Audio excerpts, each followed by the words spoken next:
नमस्कार, आपण पाहताय कोकणचं नंबर 1 महा चॅनल सिंधुदुर्ग लाईव्ह। बातमीपत्रात आपलं स्वागत। सुरुवात करूया हेडलाईन्सनं। हेडलाईन्सचे प्रायोजक आहेत stepping stone global school. Anil Deshmukh यांचा गृहमंत्रीपदाचा राजीनामा। काजूला चांगला भाव मिळण्यासाठी सतीश सावंत यांचे प्रयत्न, समन्वय समिती स्थापन। आणि आरोसबाग वासियांचा जीवघेणा प्रवास थांबणार, तेरेखोल नदीवरच्या पुलाचं काम अंतिम टप्प्यात। हेडलाईन्सचे प्रायोजक आहेत stepping stone global school. Stepping stone global school वर्तमान आणि भविष्याचा विचार करता डिजिटल वर्ग, विज्ञान प्रयोगशाळा, प्रशस्त क्रीडांगण आणि अत्याधुनिक सुविधांनी परिपूर्ण maths tuition period, travelling facility ही उपलब्ध। सीबीएसई बोर्डाशी संलग्न प्रशालय। संपर्कासाठी क्रमांक 9545 520604। आता पाहूयात सविस्तर बातम्या। मुंबईचे माजी पोलीस आयुक्त परमबीर सिंग यांनी केलेल्या खंडणीच्या आरोपांची सीबीआय चौकशी करण्याचे आदेश मुंबई उच्च न्यायालयाने दिल्यानंतर गृहमंत्री अनिल देशमुख यांनी आपल्या पदाचा राजीनामा दिलाय।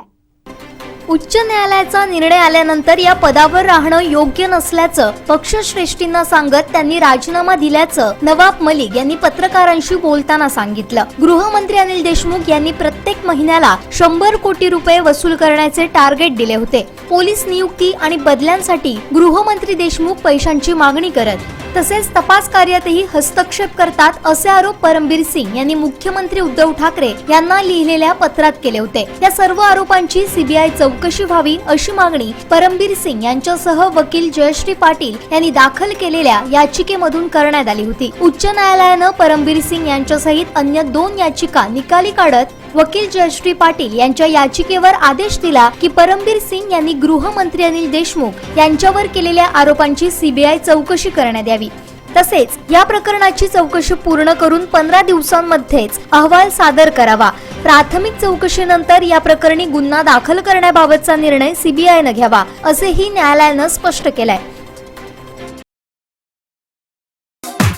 पहिला अपडेट आणि पहिल्या बातमीसाठी सबस्क्राइब करा कोकणचं नंबर 1 महा चॅनल सिंधुदुर्ग लाईव्ह। लाईक करा, शेअर करा आणि हो, बेल आयकॉनला क्लिक करायला विसरू नका। गेली अनेक दशकं जीवघेणा होडीचा प्रवास अनुभवणाऱ्या आरोसबाग वासियांचा हा वनवास आता संपणार आहे। शेर्ले बांधा यांना जोडणाऱ्या तेरेखोल नदीवरच्या पुलाचं काम अंतिम टप्प्यात आलं असून आरोसबाग वासियांची यामुळे अनेक वर्षांची मागणी पूर्ण झाली आहे। या पुलासाठी प्रयत्न करणारे देवगडचे आमदार दिवंगत आप्पासाहेब खोपटे यांचं नाव पुलाला द्यावं अशी मागणी देखील इथल्या ग्रामस्थांनी केली आहे। पाहुयात सिंधुदुर्ग लाईव्हचा हा स्पेशल रिपोर्ट। सावंतवाडी तालुक्यातली बांदा ही मुख्य बाजारपेठ आजूबाजूच्या दशकृषीसाठी अत्यंत महत्त्वाची। याच दशकृषीतलं गाव शेर्ले आणि शेर्लेची वाडी आरोसबाग। साधारण 800 ते 900 लोकवस्तीची ही वाडी। जरी ही वाडी शेर्लेची असली तरी या वाडीतल्या लोकांना बाजारहाट, शिक्षण, आरोग्य अशा सर्वच गोष्टींसाठी बांदा शहरावरच अवलंबून राहावं लागतं आणि बांद्याला यायचं असेल तर या ग्रामस्थांना तेरेखोल नदी पार करण्याशिवाय पर्याय नाही। दिवस असू दे की रात्र, पावसाळा असू दे की उन्हाळा, नदीला पूर असू दे की नदी शांत असू दे, आरोसबाग वासियांसाठी होडी हेच दळणवळणाचं साधन होतं आणि हा जीवघेणा प्रवास जणू त्यांच्या पाचवीलाच पुजला होता।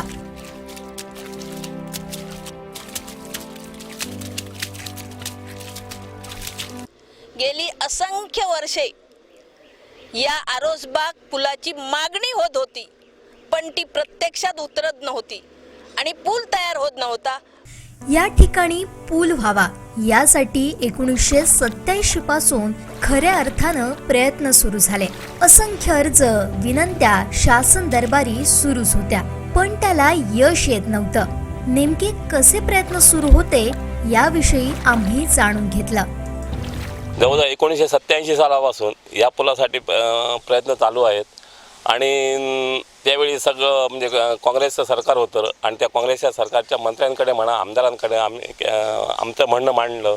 परंतु संघाची वाढी असल्यामुळे आमचा संघाचा शिक्का बसल्यामुळे त्या लोकांनी काही त्यावेळी दुर्लक्ष केलं. आणि जेव्हा आप्पासाहेब गोगटे मला वाटतं 1992-93च्या दरम्यान असतील आमदार होते, त्यावेळी आप्पांना आम्ही आणलं आणि आप्पांनी आम्हाला स्पष्ट सांगितलं, चांदेकर हे काम जरा मोठं आहे आणि त्याच्यासाठी सरकारच आलं पाहिजे आणि सरकार जर आपलं आलं तर आपण हे पूल नक्की बांधू शकतो आणि मी नक्की प्रयत्न करीन. आणि त्याप्रमाणे मी स्वतः ग्रामपंचायत सभासद असताना या नदीवर जवळजवळ 75 मीटर लांबीचा लाकडी पूल बांधला, लोकांच्या सहकार्याने लाकडी पूल बांधला आणि त्या पुलाच्या उद्घाटनाला 1995मध्ये आप्पासाहेबांना मी आणलं आणि त्यावेळी युती सरकार होतं. आप्पासाहेब ती सगळी गर्दी बघून जवळजवळ 300 लोक आणि संध्याकाळची वेळ होती आणि त्या भरसभेत आप्पांनी सांगितलं, जोपर्यंत माझा जीवात जीव आहे आणि जोपर्यंत मी आमदार आहे तोपर्यंत या पुलासाठी मी प्रयत्न करीन. आणि त्याप्रमाणे त्याने सांगितलेला शब्द मला वाटतं आज खरा होत आहे.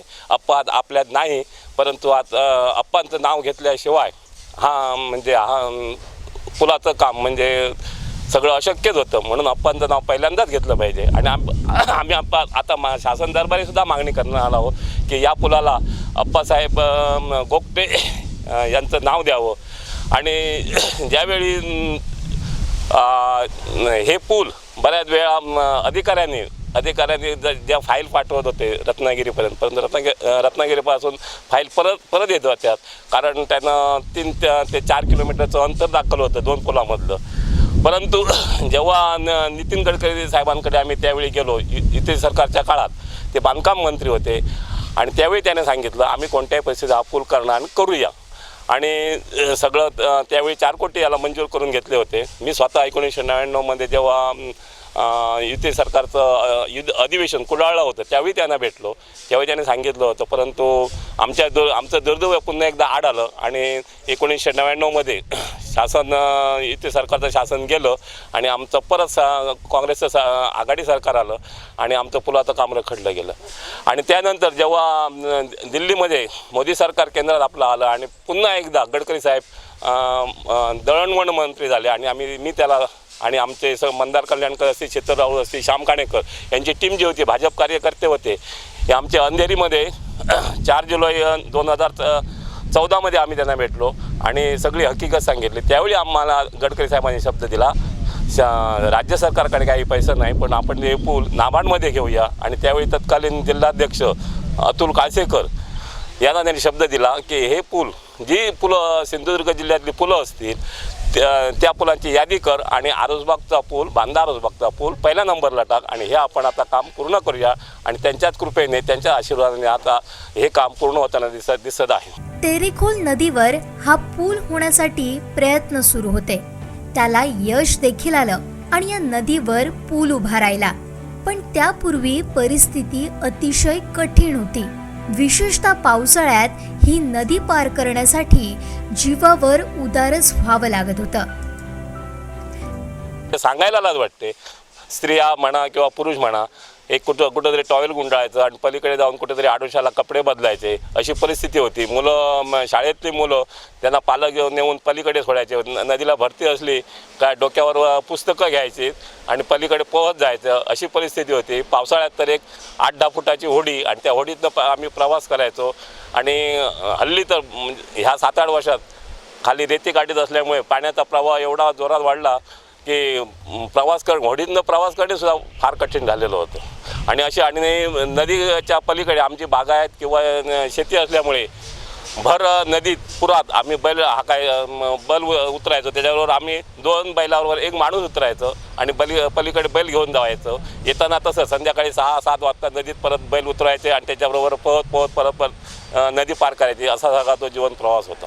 देवगडचे आमदार आप्पासाहेब गोगटे यांच्या प्रयत्नातून युती सरकारच्या काळात 23 मे 1999 रोजी तत्कालीन सार्वजनिक बांधकाम मंत्री नितीन गडकरी यांच्या हस्ते या पुलाचं भूमिपूजन झालं आणि अनेक सरकारच्या स्थित्यंतरानंतर आज तब्बल 22 वर्षांनी हे पूल पूर्णत्वास येत आहे. म्हणजे लहानपणापासून होडी वेळप्रसंगी काय रात्र अपरात्री काय लोकांका पलीकडे नेऊ, अलीकडे पलीकडे पैशाचा काय विषय नाही, देणं घेणं काय.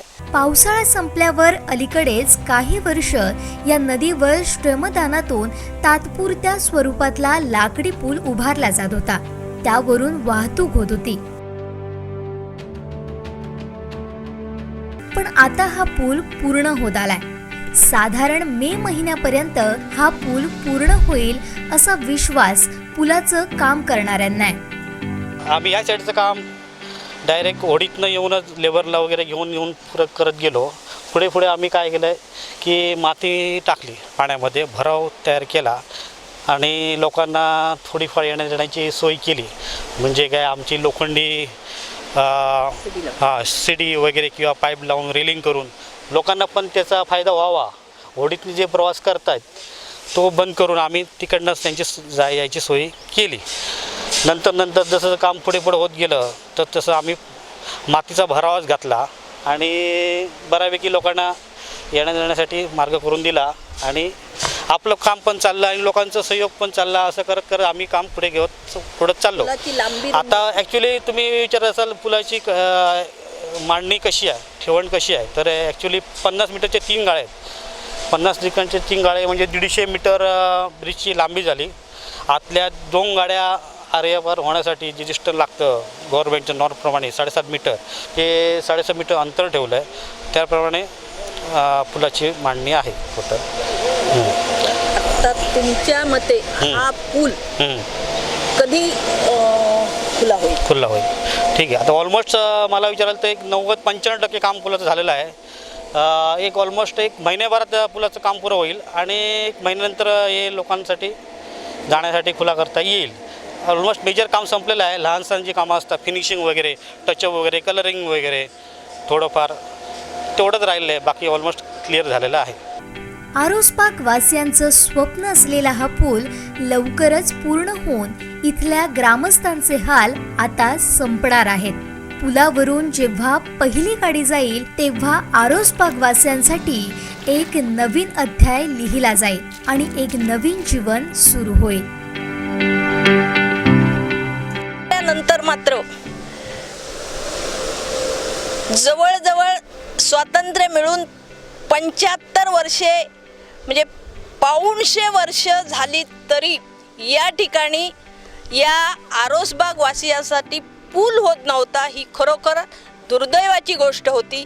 पण मात्र 150 वर्षानंतर असे नका या आरोसबाग वासियांचं स्वप्न, पुलाचं स्वप्न आज साकार होत आहे.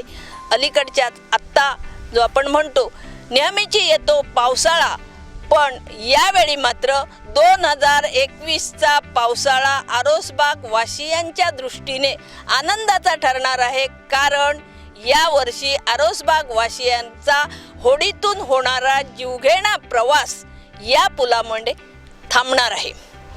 मंगलकामत सिंधुदुर्ग लाईव्हसाठी बांधा. पहिला अपडेट आणि पहिल्या बातमीसाठी सबस्क्राईब करा कोकणचं नंबर 1 महा चॅनल सिंधुदुर्ग लाईव्ह. लाईक करा, शेअर करा आणि हो, बेल आयकॉनला क्लिक करायला विसरू नका. शिवसेना जिल्हा प्रमुख संजय पडते, गटनेते नागेंद्र परब यांनी भाजप जिल्हाध्यक्ष राजन तेली यांच्यावर बोलू नये, अकार्यक्षम पालकमंत्र्यांचं अपयश झाकण्याचा केविलवाणा प्रयत्न शिवसेना करते. खांब फोडण्याची भाषा सेनेला शोभत नाही. खांब संजय पडतेंना फुटतो हे जिल्ह्याला माहीत असून आजही भाजपनं सेनेला खांब फोडलाय असा टोला लगावत शिवसेनेचा भाजप जिल्हा प्रवक्ते संजू परब यांनी खरपूस समाचार घेतलाय. संजय पडते आणि गटनेते नागेंद्र परब यांनी काल पत्रकार परिषद घेऊन राजन तेलीने जे शिवसेना आरोप केले होते तो खोडण्याचा एक केविलवाणा प्रयत्न संजय पडते आणि नागेंद्र परब करताना दिसून आलेत. तेली साहेबांनी आरोप केला होता की पालकमंत्री अकार्यक्षम आहेत, त्यांच्यामुळे निधी खर्च होऊ शकला नाही आणि वस्तुस्थिती आहे. त्यांच्या पक्षाचे पालकमंत्री आहेत म्हणून सारवासारव केलेली इथं दिसत आहे. संजय पडते म्हणतायत की 6 वर्षापूर्वी सन्माननीय केसरकरांनी शाळा दुरुस्तीसाठी निधी आणला होता आणि आपल्या मर्जीतील माणसांना किंवा त्यामध्ये भ्रष्टाचार झाला आहे. सत्ता तुमची आहे, भ्रष्टाचार शोधून काढा. तुम्हाला कोणी अडवलंय? पालकमंत्री तेव्हा पण तुमचे होते 6 वर्षापूर्वी आणि आता पण तुमचे आहेत. त्याच्यामुळे संजय पडतेनी नाक बडबड थांबवावी. आणि ते असंही पुढे जाऊन म्हणतायत की तुमचा आम्ही घाम काढला. घाम फक्त संजय पडताना येतोय, पूर्ण जिल्ह्याला माहिती आहे. त्याच्यामुळे आम्ही अमुक केलं तमुक केलं. सावंतवाडी सभापती निवडणुकीत सुद्धा 2 तास आधी 1 दिवस आधी घाम काढण्याची भाषा करत होते. निवडणूक झाली, त्यांच्यात पदाधिकाऱ्यांना घाम येऊन ते निघून गेले.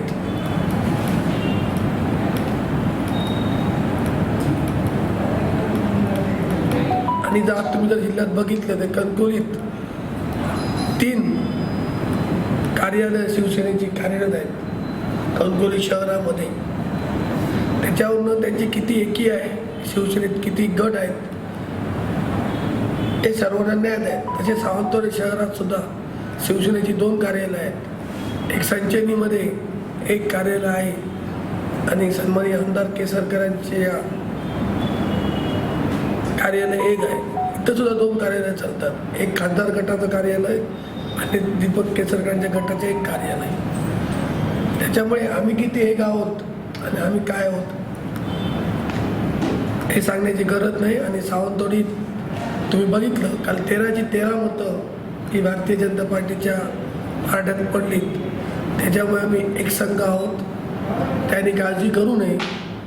तिन्ही निवडणुका शिवसेना सत्तेत आल्यानंतर सावंतवाडी शहरातली असो, बांधा सरपंच निवडणूक असो आणि आमरडची असो, हे तिन्ही आम्ही जिंकलेले आहेत. जिल्हा परिषद सुद्धा आमचाच अध्यक्ष बसला आहे. सावंतवाडी सुद्धा आमचाच पंचायत समिती सभापती बसला आहे. आणि येणाऱ्या जिल्हा बँकेत सुद्धा सत्ता ही भाजपचीच असेल, यामध्ये कोणतेही शंका करण्याचं कारण नाही. आणि नगरसेवक सुशांत नाईक यांनी राजन दिलेवर आरोप केलेत. पण त्यांच्यावर बोलण्याचं मी एवढंच त्यांना सांगू इच्छितो की थेरी साहेबांना बोलणे एवढी त्यांची उंची नाही आहे. पहिले आपली उंची वाढवा आणि नंतर बोला. एवढंच मी या ठिकाणी सांगू इच्छितो. पहिला अपडेट आणि पहिल्या बातमीसाठी सबस्क्राईब करा कोकणचं नंबर 1 महा चॅनल सिंधुदुर्ग लाईव्ह. लाईक करा, शेअर करा आणि हो, बेल आयकॉनला क्लिक करायला विसरू नका. वेळ झाली आहे छोट्याशा ब्रेकची. पाहत रहा सिंधुदुर्ग लाईव्ह.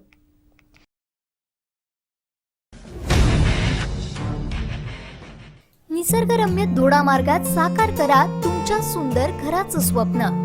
श्री प्लाझा सनद बिल्डर्स अँड डेव्हलपर्सचा दोडामार्ग मध्यवर्ती शहरात साकारतोय आलिशान गृह प्रकल्प. अवघ्या 14.5 पासून 20.40 लाखात घ्या फ्लॅटचा ताबा. 1 BHK 2 BHK फ्लॅट उपलब्ध. सर्व फ्लॅटसाठी बँक अर्थसहाय्य उपलब्ध. श्री प्लाझा मध्ये करण्यात आली आहे हवेशीर फ्लॅटची रचना. 24 तास पाणी, लँडस्केप व terrace garden, senior citizen special area, प्रशस्त पार्किंगची ही असणार सोय.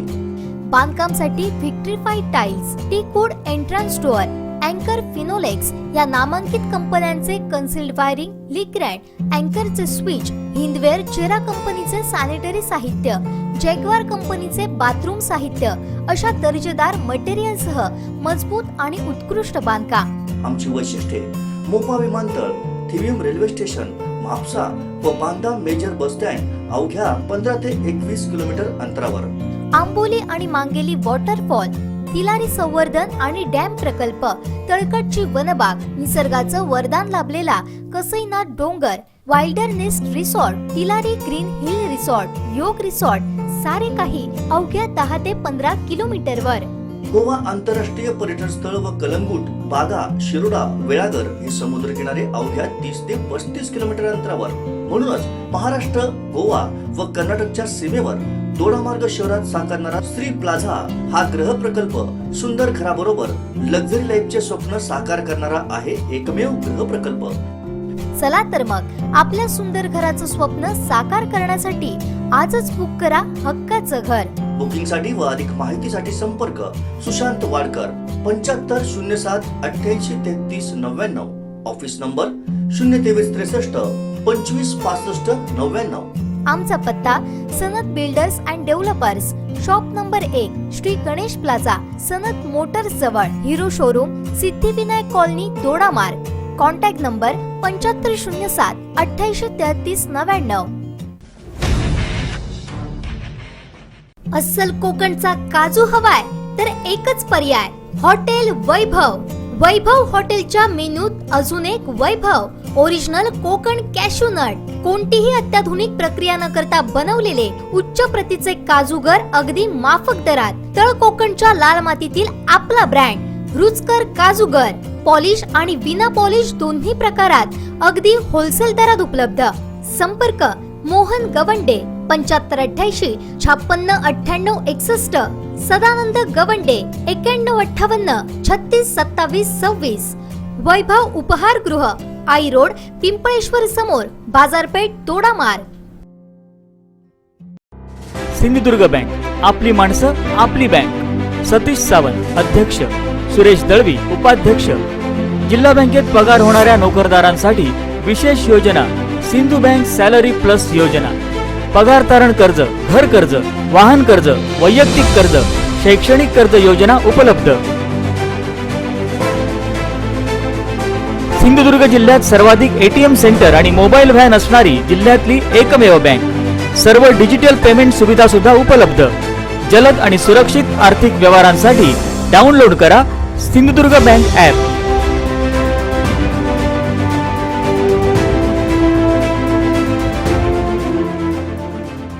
वैभवशाली वैभववाडीत एसपी असोसिएट्स घेऊन आले नवा गृह प्रकल्प, Siddhivinayak apartment. 1 BHK 2 BHK flat अवघ्या 15 लाखांपासून सुरू. सदनिकांसह दुकान गाळेही उपलब्ध. दर्जेदार बांधकाम असलेला गृह प्रकल्प, सर्व वित्तीय संस्थांच्या कर्जाची सोय, 24 तास पाणी, शेड आच्छादित terrace, aluminium powder coating sliding window, wooden frame सहित आकर्षक मुख्य दरवाजा, ग्रेनाइट किचन प्लॅटफॉर्म आणि steel granite door window framing, 2x2 vitrified flooring. WC bathroom साठी 7 इंच उंचीपर्यंत ग्लेझेड टाइल्स. किचन साठी ओट्यासमोर 7 फूट उंचीपर्यंत ग्लेझेड टाइल्स. किचन ओटा स्टील सिंक, 1 बेसिन आणि बाथरूम साठी मिक्सर आणि WC साठी cock, concealed electric fitting. Hospital काही मिनिटांच्या अंतरावर. शाळा, कॉलेज, बँका आणि सरकारी कार्यालय, बस स्टँड हाकेच्या अंतरावर. वैभववाडी बाजारपेठेत आपल्या हक्काचं घर आजच बुक करा, तेही एसपी असोसिएट्स कडेच. साईट पत्ता वैभववाडी फोंडा रोड, मच्छी मार्केट शेजारी, वाव्हे वैभववाडी. बुकिंग साठी पत्ता एसपी असोसिएट्स ऑफिस, आरा विद्यालय समोर, तळेरे, कोल्हापूर महामार्ग, वैभववाडी. प्रोप्रायटर सूर्यकांत धावले. 9421 92 93 19. प्रवीण अमृते 97 66 24 14 11. आता वाट कसली पाहताय? आपल्या स्वप्नातील घर आजच बुक करा.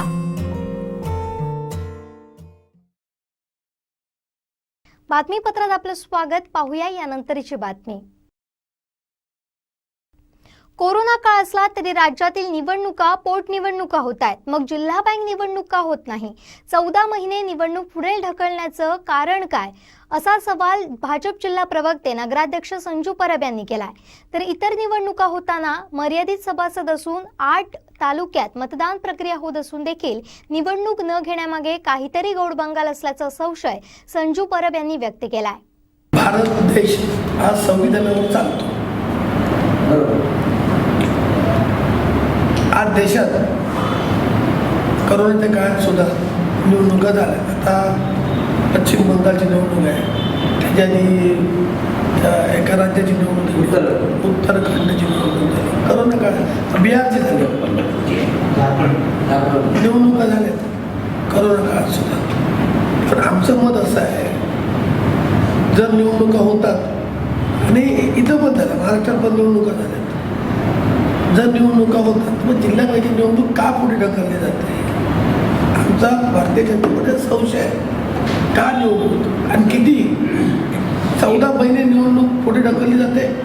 1000 सभासद आहेत. 1000 तर करोडो लोकांची मतं पश्चिम बंगाल एकत्र येतात. 1000 वोटर आहेत, 1086 आहे किती नेमकं मला आकडा माहिती नाही. 1100 लोक आहेत, 1000च्या वरती आहेत आणि ते सगळीकडे वोटिंग करतात. 8 जिल्ह्यात तालुक्यात जिकडे तिकडे त्यांचं आहे. मग जिल्हा निवडणूक पुढे का? याच्यापुढे काहीतरी गोड बंगाल आहे. पहिला अपडेट आणि पहिल्या बातमीसाठी सबस्क्राईब करा कोकणचं नंबर 1 महा चॅनल सिंधुदुर्ग लाईव्ह. लाईक करा, शेअर करा आणि हो, बेल आयकॉनला क्लिक करायला विसरू नका. पालकमंत्री उदय सामंत आणि माजी पालकमंत्री दीपक केसरकर यांचं पटत नसल्यानं सावंतवाडी शहराच्या विकासाला पालकमंत्री निधी देत नाहीत, तर पालकमंत्री उदय सामंत यांच्यावर आपण नाराज असून ते काम करत नसल्याचं आमदार दीपक केसरकर खासगीत बोलतात, असा गौप्यस्फोट नगराध्यक्ष संजू परब यांनी केलाय. तर पांढरी दाढी, काळे केस याप्रमाणेच पालकमंत्री उलटसुलट वागतात, त्यामुळे त्यांच्याकडून कामाची अपेक्षा नाही असा टोला नगराध्यक्ष संजू परब यांनी लगावलाय. तर शिवसेनेचे जिल्हा प्रमुख संजय पडते यांनी उगाचच बडबड करू नये, कोणाला घाम फुटला हे जनतेनं पाहिलंय असा टोला लगावत शिवसेनेचा समाचार घेतलाय. पांढरी दाढी, काळी केस त्याच्यात प्रमाणे ते वागतायत. डोक्याचे केस काळे आणि दाढी पांढरी, उलट सुलट, त्याच्यामुळे त्या पद्धतीत ते वागतायत. त्याच्यामुळे आम्ही अपेक्षा ठेवू शकत नाही त्यांच्याकडे. त्यांनी सिंधुदुर्ग जिल्ह्यात अपेक्षा भंग केलेला आहे. केसरला लोकांचं पट्टो कुठे? केसर नाराज आहेत ना, मध्ये उगवतात, अमावस्या पौर्णिमा. पालकमंत्री काम करत नाही, केसर खासगी पालकमंत्र्यांवर नाराज. पहिला अपडेट आणि पहिल्या बातमीसाठी सबस्क्राईब करा कोकणचं नंबर 1 महा चॅनल सिंधुदुर्ग लाईव्ह. लाईक करा, शेअर करा आणि हो, बेल आयकॉनला क्लिक करायला विसरू नका. जिल्ह्यातील काजूला अपेक्षित भाव मिळावा यासाठी जिल्ह्यातील काजू उत्पादक, प्रक्रिया व्यावसायिक यांची सोमवारी बैठक झाली. या बैठकीत 18 सदस्यांची समन्वय समिती स्थापन करण्यात आली, अशी माहिती जिल्हा बँक अध्यक्ष सतीश सावंत यांनी दिली आहे. पाहुयात काय म्हणालेत सतीश सावंत. जिल्ह्यातील काजू उत्पादक शेतकरी, काजू प्रोसेसर आणि जिल्ह्यातील सहकारी सोसायटीची बैठक आज जिल्हा बँकेमध्ये झाली. या सहविचार सभेमध्ये एकत्रित चर्चा होऊन एक 17 लोकांची समन्वय समिती स्थापन करण्यात आली आणि या समन्वय समितीचे कोऑर्डिनेटर म्हणून संदीप राणे यांची त्या ठिकाणी निवड करण्यात आली.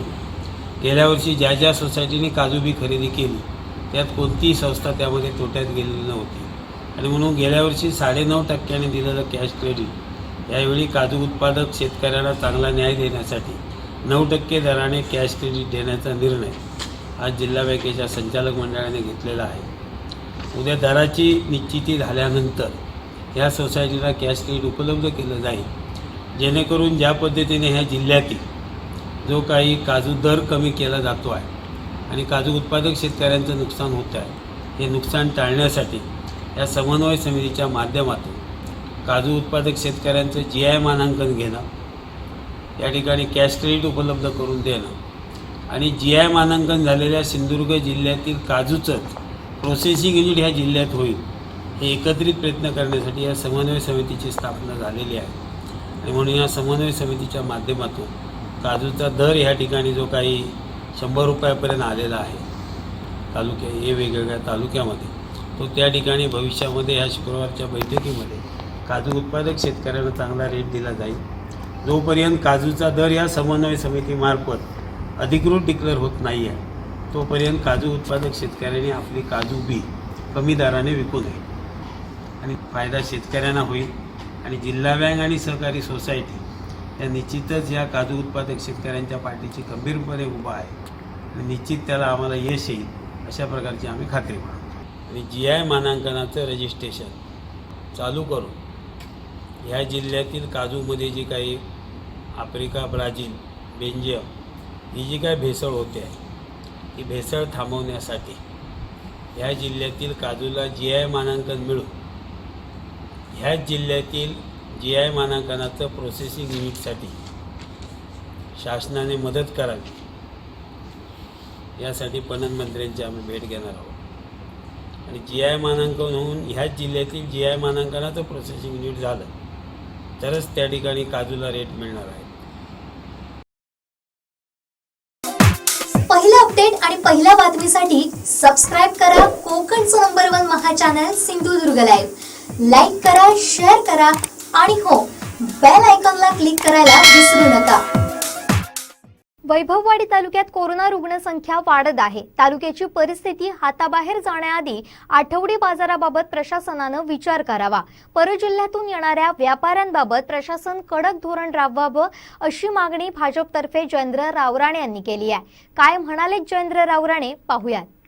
आज वैभववाडी तालुक्यामध्ये आणि शहरामध्ये परिस्थिती पाहता आजच्या तारखेला साधारण ह्या 10-15 किंवा या महिन्याभराच्या ह्याच्यामध्ये कोरोनाची पेशंट जवळजवळ 34 पेशंट असल्याची नोंद संबंधित कार्यालयाकडनं ऐकायला मिळते आणि वस्तुस्थिती पण ती खरी आहे.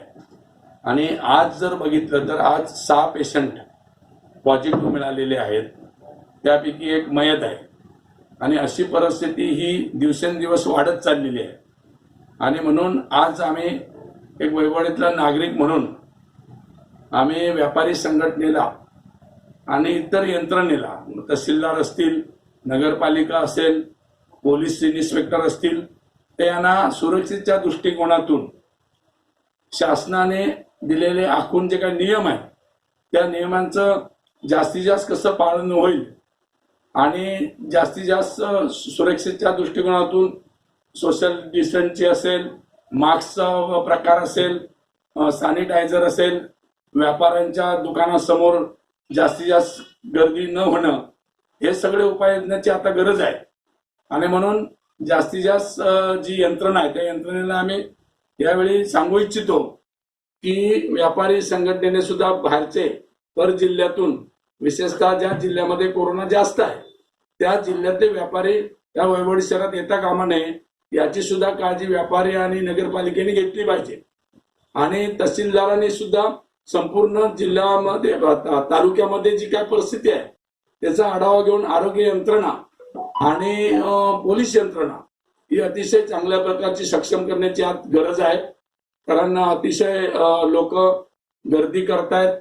होळीचे दिवस होऊन गेलेले आहेत. आता मे चाकरमानी किंवा गावी येण्याची परिस्थिती निर्माण झालेली आहे. आणि या सर्व पार्श्वभूमीवर की आपण सर्वांनी की ही यंत्रणा तयार करायला पाहिजे. नसेल तर जिल्ह्याची, तालुक्याची किंवा महाराष्ट्राची परिस्थिती जी आम्ही ऐकतोय ती फार बिकट आहे. आणि म्हणून तालुका सुरक्षित राखण्याच्या दृष्टिकोनातून आम्ही सर्वांनीच प्रयत्न करणार आहोत. आणि त्या दृष्टिकोनातून सर्व शासकीय अधिकाऱ्यांनी किंवा आरोग्य यंत्रणेने अतिशय काळजी घेऊन ते काम केलं पाहिजे. आम्ही या संदर्भात नगरपालिकेला आणि व्यापारी मित्रांना किंबहुना व्यापारी संघटनेला वैभववाडीच्या आम्ही निदर्शनास आणून दिलेलं आहे की बाहेरचे पर जिल्ह्यातले जे व्यापारी येणार आहेत ते आठवडा बाजार भरू नये आणि स्थानिक व्यापाऱ्यांनी तो व्यापार करावा आणि सुरक्षता तालुक्याची चांगल्या परिस्थिती सुव्यवस्थित ठेवावी, अशा प्रकारचं आमचं म्हणणं आहे. पहिला अपडेट आणि पहिल्या बातमीसाठी सबस्क्राईब करा कोकणचं नंबर 1 महा चॅनल सिंधुदुर्ग लाईव्ह. लाईक करा, शेअर करा आणि हो, बेल आयकॉनला क्लिक करायला विसरू नका. वेळ झाली आहे छोट्याशा ब्रेकची. पाहत रहा सिंधुदुर्ग लाईव्ह. खमंग क्रिस्पी चिवड्याचं वैभव, चविष्ट चटकदार बिया भाजीचं वैभव, कोकणी गोमंतक्यांचं वैभव आणि खवय्यांच्या पहिल्या पसंतीचं वैभव. घरगुती सात्विक चवीची 1983 पासूनची परंपरा. नाश्त्याचे चमचमीत पदार्थ आणि फराळाच्या क्रिस्पी मेजवानीसह घरगुती स्पेशल आम्रखंड आणि श्रीखंड. वैभवची अफलातून टेस्टी बिया भाजी, खमंग खुसखुशीत चिवडा म्हणजे प्रत्येकाची पहिली पसंती. कोकण आणि गोमंतक्यांना आपल्या चवीचं वेळ लावणाऱ्या वैभव उपहारगृहाला एक वेळ अवश्य भेट द्या. एकदा खाल तर पुन्हा पुन्हा चवचा खाल. वैभव उपहारगृह, गांधी चौक, बाजारपेठ, दोडामार्ग, जिल्हा Sindhudurg. Proprietor Mohan Gawande. 9158 36 27 26. Catholic urban cooperative credit society limited Sawantwadi. Catholic gold loan, गरजेच्या वेळी पैसा हमखास. सोने तारण कर्ज सर्वात जास्त 4100 रुपये प्रति ग्रॅम पर्यंत. सुलभ व्याजदर, अवघ्या 15 मिनिटात कर्ज उपलब्ध. कॅथोलिक धनवर्षा ठेव 999 दिवस, व्याजदर 10.15%. संपर्क क्रमांक प्रधान कार्यालय 023 63 27 38 90, सावंतवाडी 023 63 27 38 89, वेंगुर्ला 023 66 26 29 53, शिरोडा 023 66 22 74 39, मालवण 023 65 25 27 82, कणकवली 023 67 23 39 22, कुडाळ 0. मणिपाल हॉस्पिटल गोवा आणि परुळेकर हॉस्पिटल कुडाळ यांच्या संयुक्त विद्यमानं सुरू करीत आहोत super speciality OPD services. Doctor Rakesh Deshmane, cardiothoracic आणि रक्तवाहिन्यांसंबंधी शस्त्रक्रिया सल्लागार. डॉक्टर सफल शेट्टी, न्यूरोलॉजी सल्लागार. प्रत्येक महिन्याचा पहिला गुरुवार सकाळी 11 ते दुपारी 1. भेट क्रमांक 023 62 22 27 03 आणि 023 62 22 27 04. पत्ता परुळेकर हॉस्पिटल, मालवण रोड, केळबाईवाडी, कुडाळ.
यानंतरची बातमी. जिल्ह्यातील सुमारे 60,000 नागरिकांनी आजपर्यंत कोविडची लस घेतली आहे. सिंधुदुर्गात वाढत चाललेल्या कोविड रुग्णसंख्येच्या पार्श्वभूमीवर पुन्हा एकदा दक्षता घेण्याच्या सूचना केल्या जात आहेत. तसेच 45 वर्षावरील नागरिकांनी कोविडची लस घेण्याचं आवाहनही केलं जात आहे. हे लसीकरण कशा पद्धतीनं सुरू आहे याचा आढावा घेतलाय आमच्या मुख्यालय प्रतिनिधी देवयानी वरसकर यांनी. पाहूयात. संपूर्ण महाराष्ट्रामध्ये कोरोनाची दुसरी लाट पुन्हा एकदा सुरू झालेली आहे आणि त्याचे गंभीर परिणाम संपूर्ण महाराष्ट्र राज्यामध्ये दिसू लागलेले आहेत. खरं तर कालपासून पुन्हा एकदा मिनी लॉकडाऊन सदृश काही कडक निर्बंध आपल्या राज्यामध्ये सुरू सुद्धा केलेले आहेत आणि त्याचे दृश्य परिणाम आज 8 वाजल्यापासून, आज संध्याकाळी रात्री 8 वाजल्यापासून सुरू सुद्धा होतील. या सगळ्याच पार्श्वभूमीवरती सर्वच जिल्ह्यांना जास्तीत जास्त लसीकरण करून घेण्याच्या सूचना सुद्धा राज्य शासनाने दिलेल्या आहेत. आज आपण आलेलो आहोत सिंधुदुर्ग जिल्ह्यातल्या जिल्हा रुग्णालयामध्ये. जिल्हा रुग्णालयातलं हे आहे लसीकरण केंद्र. जिल्हा रुग्णालयामध्ये हे लसीकरण केंद्र उभारलेलं आहे.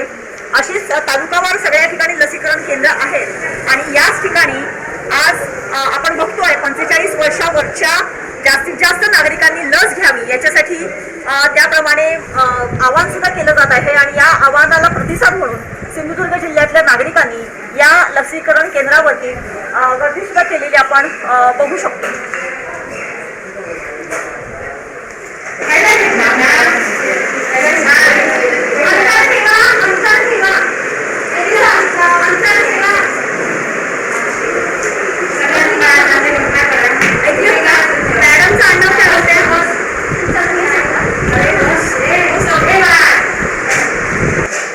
आपण आहोत सिंधुदुर्ग जिल्ह्यातल्या ह्या लसीकरण कक्षाच्या बाहेर.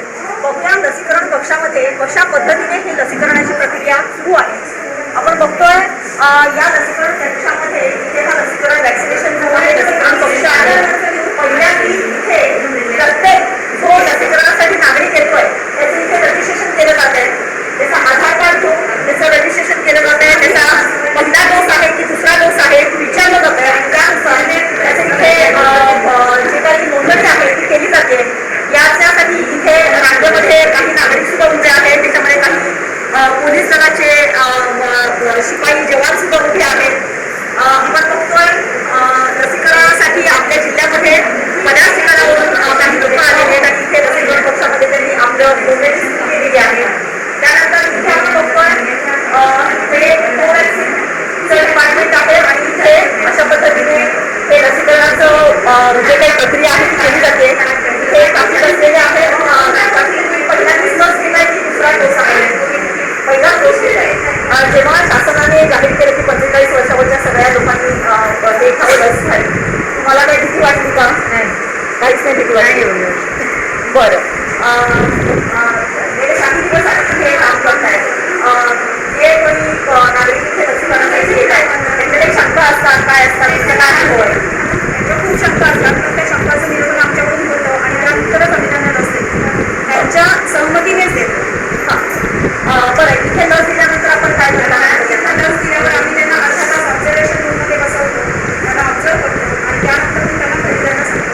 ते जाऊन सुद्धा त्यांना काही सांगतो आणि 4 मिनिटामध्ये त्यांनी मी त्यांचं माझ्या इथे आम्ही कोवॅक्सिन ही लस देत आहे आणि त्या बाजूला कोविशिल्ड ही लस दिली जाते.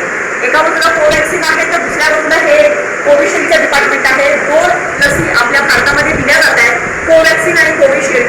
त्यानुसार आपल्या जिल्हा कोवॅक्सिन आणि कोविशिल्डसाठी स्वतंत्र कक्ष तयार केलेले आहे. इथे सुद्धा एक सिस्टर आहेत.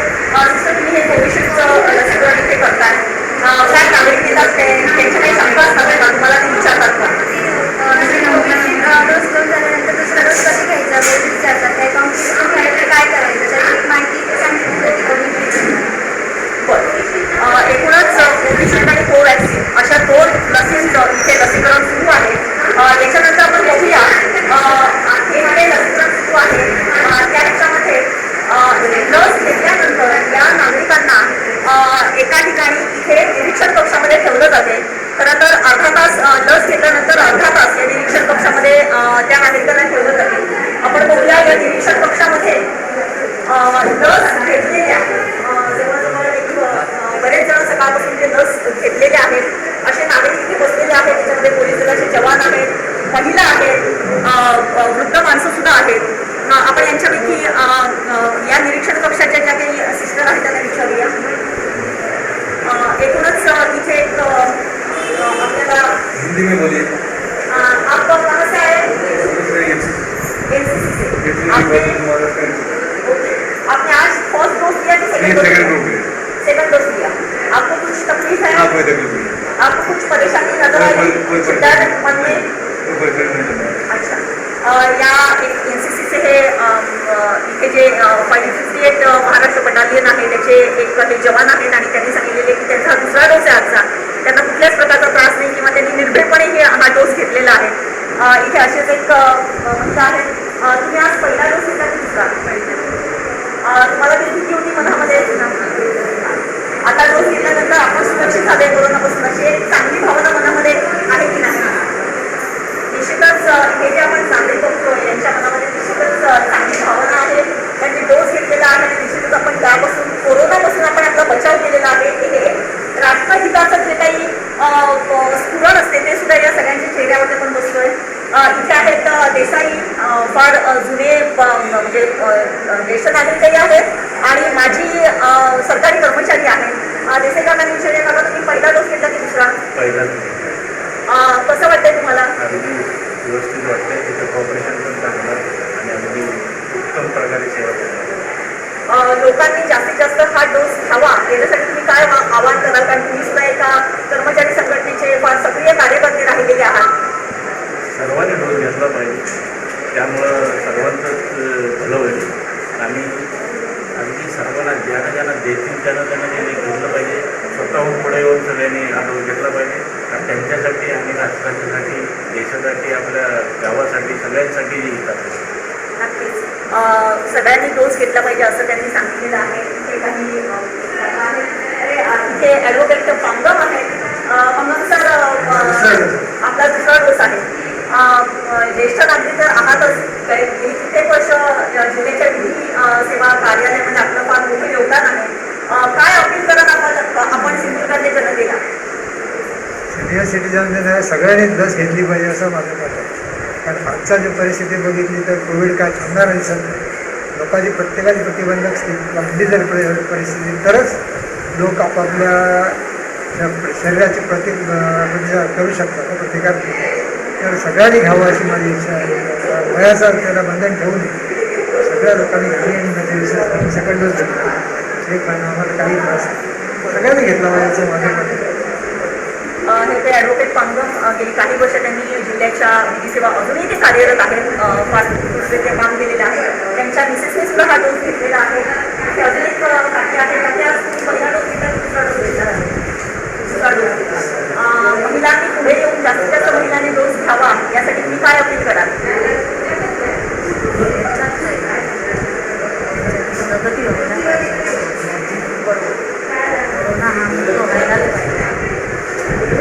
निश्चितच कोरोनामुळे आपला जिल्हा व्हायला पाहिजे याच्यासाठी त्यांनी सांगितलेलं आहे. एक आजी आहेत आपल्याबरोबर. आजी आलेले आहेत. आजीचं वय काय आहे? आज 85 वर्षाच्या आजी आपल्याबरोबर आहेत. आजी, तुम्ही आज पहिला डोस घेतला की दुसरा डोस घेतला? दुसरा डोस घेतला. 85 वर्षाच्या आजीने आज दुसरा निर्भयपणे डोस घेतलेला आहे. तुम्हाला काही त्रास काय? तुम्ही जिल्ह्यातल्या लोकांना काय सांगाल की डोस घ्यायला पाहिजे, लवकर जास्तीत जास्त लोकांनी घ्या? असं चांगलं आहे. लवकर जावा आणि घ्या लस. ओके, जास्तीत जास्त लोकांनी लस घ्यावा अशी या आजींची सुद्धा इच्छा आहे. निश्चितच या निरीक्षण कक्षामध्ये जी काही गर्दी आपण आज बघतोय, आपल्या सिंधुदुर्ग जिल्ह्यातल्या नागरिकांनी याला उत्स्फूर्त प्रतिसाद या लसीकरणाला दिलेला आहे असं एकूणच या चित्रावरून तरी दिसते. आणि टप्प्याटप्प्याने जसं हे लसीकरणाचा हा जो काही वेग आहे तो वाढून जिल्ह्यातल्या जास्तीत जास्त 45 वर्षावरच्या नागरिकांनी ही लस घ्यावी असं हे वातावरण, आशावादी वातावरण आहे, जेणेकरून आपला जिल्हा कोरोनामुक्तीच्या दिशेने सकारात्मकदृष्ट्या वाटचाल करू शकतो. वॅक्सिनेशनला आता वेग धरू लागलेला आहे. आपल्या सिंधुदुर्ग जिल्ह्यात काही ठिकाणी, तालुक्याच्या ठिकाणी किंवा प्राथमिक आरोग्य केंद्रांमध्ये सुद्धा वॅक्सिनेशनची सुविधा देण्यात आलेली आहे. एकूणच आपल्या जिल्ह्यामध्ये हे जे काही वॅक्सिनेशन आहे त्याची आताची परिस्थिती काय आहे या संदर्भात आपण थेट विचारणार आहोत आपल्या जिल्ह्याचे जिल्हा शल्य चिकित्सक डॉक्टर श्रीपाद पाटील यांना की नक्की आपल्या जिल्ह्यामध्ये किती लोकांनी आतापर्यंत वॅक्सिनेशन घेतलेलं आहे, वॅक्सिन घेतलेलं आहे आणि आपल्या जिल्ह्याची एकूणच परिस्थिती काय आहे. पाटील सर, नमस्कार. नमस्ते. आपल्या जिल्ह्यामध्ये आता एकूणच महाराष्ट्रामध्ये जी काही सेकंड वेव्हची आलेली आहे त्या पार्श्वभूमीवरती 45 वर्षावरच्या सगळ्या नागरिकांनी वॅक्सिन घ्यावं असं आवाहन करण्यात येत आहे. आपल्या जिल्ह्याची आजची परिस्थिती काय आहे? आपल्या जिल्ह्यामध्ये वॅक्सिनेशन सुरू जेव्हा झालं होतं तेव्हा आपण फ्रंटलाईन हेल्थकेअर वर्कर्स आणि फ्रंटलाईन वर्कर्स यांच्यासाठी आपण वॅक्सिनेशनचं सेशन ठेवलेले होते. त्यावेळेसमध्ये पहिल्यांदा आपले जिल्हा रुग्णालय व ग्रामीण रुग्णालय व उपजिल्हा रुग्णालय या ठिकाणी वॅक्सिनेशनची सुविधा उपलब्ध होती. आणि आता जेव्हा आपण हे हेल्थकेअर वर्कर, फ्रंटलाईन वर्कर आणि त्याच्यानंतर 45च्या वरचे जे काही नागरिक असतील त्यांना आपण आता सुविधा उपलब्ध करून दिलेली आहे. त्याप्रमाणे आपले 10 ग्रामीण रुग्णालय, उपजिल्हा रुग्णालय व जिल्हा रुग्णालय व त्याचप्रमाणे 38 PHC प्राथमिक आरोग्य केंद्र या ठिकाणी आपल्याला आता वॅक्सिनेशनची सुविधा उपलब्ध आहे.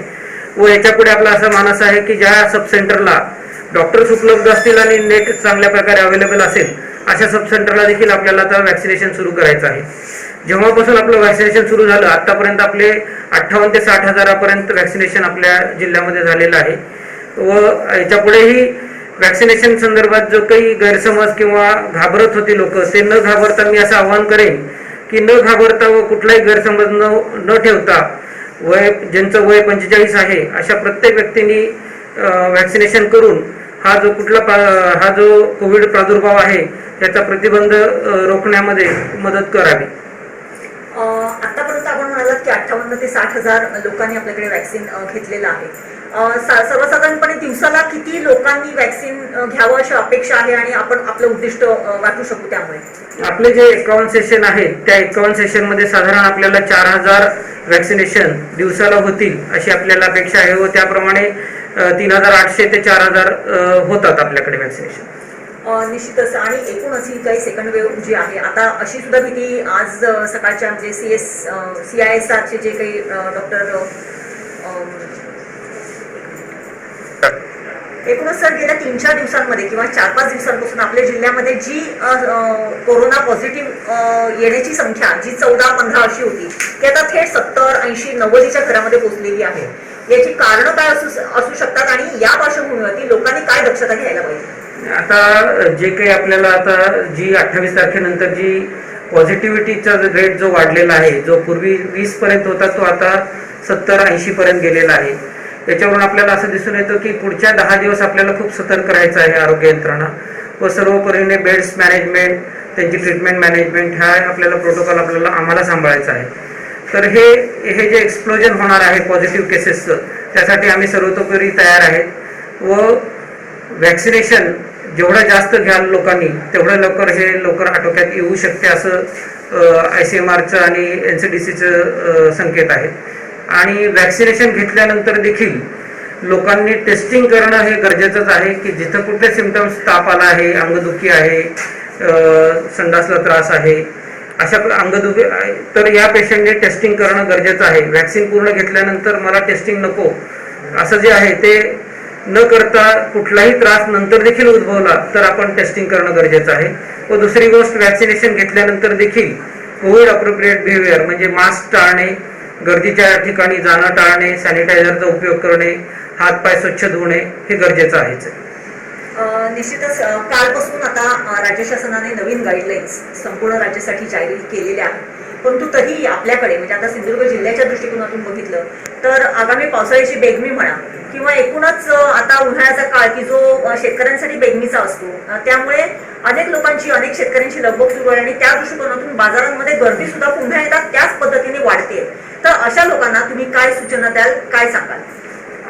अशा लोकांसाठी जिल्हा प्रशासनाकडून म्हणजे कलेक्टर मॅडम व तहसीलदार व प्रांताधिकारी यांच्याकडून सूचना निर्गमित केलेल्याच आहेत की असं जरी असेल तरी खूप सोशल डिस्टन्सिंग म्हणजे अंतर ठेवून काम करणे हे खूप महत्त्वाचं आहे. मास्क लावणे पण खूप महत्त्वाचं आहे व सॅनिटायझर हे शक्य नसेल तर स्वच्छ साबणाने हातपाय धुणे हे खूप गरजेचं आहे. त्याप्रमाणे त्यांनी जे काही हे त्रिसूत्रीचा जो कार्यक्रम शासनाने दिलेला आहे तो तंतोतंत पाळल्यास त्याचा प्रादुर्भाव टाळता येऊ शकतो. निश्चितच सिंधुदुर्ग जिल्ह्यामध्ये गेल्या काही दिवसांपासून कोरोनाचे जे पेशंटची संख्या वाढीस लागलेली आहे त्या पार्श्वभूमीवरती काय दक्षता घेतलेली आहे या संदर्भामध्ये आत्ताच आपल्याला डॉक्टर श्रीपाद पाटील यांनी माहिती दिलेली आहे. निश्चितच आपल्या सिंधुदुर्ग जिल्ह्यामध्ये हा जो काही रुग्णसंख्येचा वाढता आलेख आहे तो कुठेतरी थांबवायचा असेल तर त्रिसूत्रीचा वापर करणं अत्यंत आवश्यक आहे. म्हणूनच मास्क लावा, गर्दीची ठिकाणं टाळा आणि सोशल डिस्टन्सिंग तर ठेवा, त्याचबरोबर हात स्वच्छ करणे, सॅनिटायझर वापरा हे निश्चितच करा. देवयानी बोरसकर, सिंधुदुर्ग लाईव्हसाठी, सिंधुदुर्ग. पहिला अपडेट आणि पहिल्या बातमीसाठी सबस्क्राईब करा कोकणचं नंबर 1 महा चॅनल सिंधुदुर्ग लाईव्ह. लाईक करा, शेअर करा आणि हो, बेल आयकॉनला क्लिक करायला विसरू नका. मालवण डिजिटल नेटवर्कचे केबल व्यावसायिक तसेच अनेक सामाजिक आणि रक्तदान या उपक्रमात नेहमी अग्रेसर असणारे मुकेश बावकर यांचा 55वा वाढदिवस सोहळा दैवज्ञ भवन इथं साजरा झाला. यावेळी बावकर यांच्या वाढदिवसानिमित्त तसेच त्यांच्या वैयक्तिक 50व्या रक्तदानाचं औचित्य साधून आयोजित केलेल्या रक्तदान शिबिरात 55 रक्तदात्यांनी रक्तदान केलं. मालवण डिजिटल नेटवर्कचे मुकेश बावकर यांचा 55वा वाढदिवस रक्तदान शिबिर आयोजित करून साजरा करण्यात आला. मुकेश बावकर यांच्या वाढदिवसानिमित्त आणि त्यांच्या वैयक्तिक 50व्या रक्तदानाचे औचित्य साधून Lions Club of Malvan, global रक्त समूह, मुथूट पिनकॉर्प शाखा मालवण यांच्या संयुक्त विद्यमानं रक्तदान शिबिराचं आयोजन करण्यात आलं होतं. या कार्यक्रमाचं उद्घाटन मालवण तहसीलदार अजय पाटणे यांच्या हस्ते आणि नगराध्यक्ष महेश कांदळगावकर यांच्या प्रमुख उपस्थितीत झालं। यावेळी वृत्तनिवेदक ऋषी देसाई यांसह अन्य मान्यवर उपस्थित होते। सावली ग्रुप, शासकीय तंत्रनिकेतन Malvan, Indian Red Cross society Sindhudurg, उपशाखा Malvan, science club of Malvan, Rotary club of Malvan, Suniti Devi Topiwala अध्यापिका विद्यामंदिर, 100 इडियट्स ग्रुप, दत्त मंदिर गणेशोत्सव मंडळ, सका पाटील सिंधुदुर्ग महाविद्यालय, एकता मित्र मंडळ या संस्थांचा तसेच आदर्श रक्तदाते म्हणून सुनील परुळेकर, आतू फर्नांडिस, संदीप पेडणेकर, केतन कोचरेकर, मंदार लुडबे, अमेय देसाई, अमित वेंगुर्लेकर, अंकुश कातवणकर, दीपक ढोलम, महेंद्र पारकर, नंदू फणसेकर यांना मानचिन्ह देऊन गौरविण्यात आलं। या शिबिरात 55 रक्तदात्यांनी रक्तदान केलं। शिबिरासाठी ग्लोबल रक्त समूहाच्या सर्व सदस्यांनी मेहनत घेतली। पहिला अपडेट आणि पहिल्या बातमीसाठी सबस्क्राइब करा कोकणचं नंबर 1 महा चॅनल सिंधुदुर्ग लाईव्ह। लाईक करा, शेअर करा आणि हो, बेल आयकॉनला क्लिक करायला विसरू नका। शेवटी ठळक घडामोडी पुन्हा एकदा। हेडलाईन्सचे प्रायोजक आहेत stepping stone global school. Anil Deshmukh यांचा गृहमंत्रीपदाचा राजीनामा। काजूला चांगला भाव मिळण्यासाठी सतीश सावंत यांचे प्रयत्न, समन्वय समिती स्थापन। आणि आरोसबाग वासियांचा जीवघेणा प्रवास थांबणार, तेरेखोल नदीवरच्या पुलाचं काम अंतिम टप्प्यात। हेडलाईन्सचे प्रायोजक आहेत स्टेपिंग स्टोन ग्लोबल स्कूल। बातमीपत्रात वेळ झाली, इथेच थांबण्याची। पाहत रहा बदलत्या कोकणचा बुलंद आवाज सिंधुदुर्ग लाईव्ह। धन्यवाद। डॉइट्स फार ट्रॅक्टर ओपन चॅलेंज असेल हिम्मत तर या मैदानात डॉइट्स फार ट्रॅक्टर खरेदीवर अनुदान, प्रशासकीय लाभ मिळवण्यासाठी कृषी विभाग, कृषी अधिकारी यांच्याशी संपर्क साधा। अधिक माहितीसाठी Sindhudurg tractor agro agency Shirgaon इथं अवश्य भेट द्या। सिंधुदुर्ग जिल्ह्यातील शेतकरी बांधवांना खुश खबर, डॉइट्स फार ट्रॅक्टरची जिल्ह्यातील मेन डीलरशिप आता शिरगाव देवगड इथं डॉइट्स फार सादर करत आहे। ट्रॅक्टर मधील 3 सिरीज ट्रॅक्टरची मॉडेल आणि त्याची वैशिष्ट्ये। मॉडेल 3E सिरीज 35, 40, 42 HP मध्ये उपलब्ध। इंधन कार्यक्षम engine, constant match gearbox, diesel युक्त सह हायड्रोलिक, सर्वोत्कृष्ट बोनेट, डायग्राम क्लच, तेलात बुडालेले ब्रेक, इस्टिमेस्ट कस्टर, पूर्ण सीलबंद एक्सेस। मॉडेल ॲग्रोलक्स सिरीज 45, 50, 65 आणि 60 HP मध्ये। मॉडेल ॲग्रोमॅक्स सिरीज 45 ते 80 HP मध्ये उपलब्ध। शक्तिशाली इंजिन, सर्वोत्तम आरामदायी, तेलात बुडालेले ब्रेक, स्वतंत्र PTO, संपूर्ण सिक्रोमॅश गिअरबॉक्स, मजबूत real axle double clutch DCIL, 4 wheel drive, सर्व इंजिन मध्ये ट्रॅक्टरची मॉडेल उपलब्ध। वेट्स फार tractor sale service, fair machinery आणि शेतकरी अवजारे मिळण्याचे जिल्ह्यातील एकमेव ठिकाण Sindhudurg tractor agro agency, all India repairing workshop, Shri Pavanai मंदिरानजीक, शिरगाव, देवगड निपाणी हायवे, तालुका देवगड, जिल्हा सिंधुदुर्ग। मोबाईल 800791 9884 आणि 94052 26085। प्रोप्रायटर श्री सीताराम जाधव।